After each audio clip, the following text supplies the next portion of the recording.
जंग की बात करेंगे। जंग में ईरान जो है हर नए दिन के साथ साथ विध्वंसक रूप ले रहा है। ये युद्ध विध्वंसक हो रहा है और जिसका सबूत है खाड़ी देशों से सामने आ रही बारूदी कोहराम की तस्वीरें।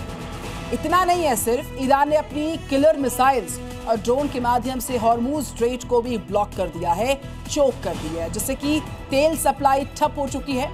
लेकिन अब इसी हॉर्मूज स्ट्रेट पर ट्रंप अटैक करेंगे और इसके लिए ट्रंप ने हॉर्मूज स्ट्रेट के पास न सिर्फ हैवी डिप्लॉयमेंट किया है बल्कि 2500 एक्वामैन भी तैनात कर दिए हैं। तो क्या हॉर्मूज स्ट्रेट में खलीफा का चक्रव्यूह टूट जाएगा?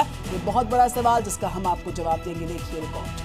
पारस की खाड़ी और गल्फ ऑफ ओमान के बीच मौजूद हॉर्मूज स्ट्रेट, जो इस वक्त मिडिल ईस्ट में छिड़ी जंग का एपिसेंटर बना हुआ है, क्योंकि इस समुद्री रास्ते को खलीफा की ब्रिगेड ने न सिर्फ अपने कंट्रोल में ले रखा है बल्कि इस रास्ते से गुजरने वाला हर ऑयल शिप, हर मालवाहक जहाज IRGC के टारगेट पर है। उन पर ताबड़तोड़ अंदाज में ड्रोन और मिसाइलों से हमले हो रहे हैं। इतना ही नहीं, ईरानी सेना हॉर्मूज स्ट्रेट से ही अमेरिका और उसके सहयोगी देशों के जहाजों को निशाना बना रही है।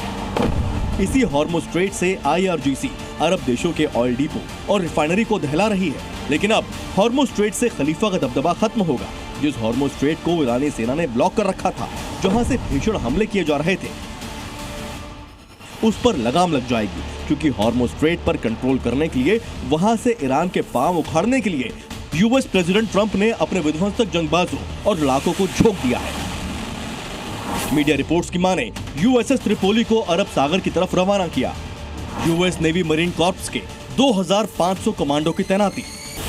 हैरानी की बात यह है कि प्रेसिडेंट ट्रंप ने पहले ही मिडिल ईस्ट में ईरान के खिलाफ अपने कई विनाशक बॉम्बर्स और सुपर एयरक्राफ्ट कैरियर को तैनात कर रखा है, जिनमें शामिल है B-2 spirit bomber, B-1 lancer bomber ship, B-52 Stratofortress bomber, USS Abraham Lincoln, USS Gerald R. Ford.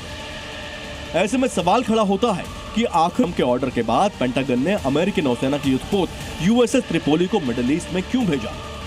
तो उसके पीछे की वजह है युद्ध के एपिसेंटर यानी हॉर्मूज स्ट्रेट पर ग्राउंड ऑपरेशन, वो भी समंदर के रास्ते। दरअसल जिस USS त्रिपोली वॉरशिप और मरीन कमांडो को मिडिल ईस्ट में तैनात किया गया है, वो जल थल यानी दोनों वॉर फ्रंट पर घातक और सटीक हमले के लिए जाने जाते हैं। सबसे पहले बात अमेरिकी नौसेना के वॉरशिप USS त्रिपोली की, जो कि एक एम्फीबियस असॉल्ट शिप है। इसका कुल वजन करीब 45,000 टन है। ये प्रिसीजन गाइडेड हथियार से लैस रहता है। इस पर F-35B फाइटर जेट तैनात रहते हैं। ये यूएस नेवी की 7th फ्लीट के साथ चलता है। अमेरिकी नौसेना का 7वां बेड़ा दुनिया में सबसे घातक और विध्वंसक माना जाता है।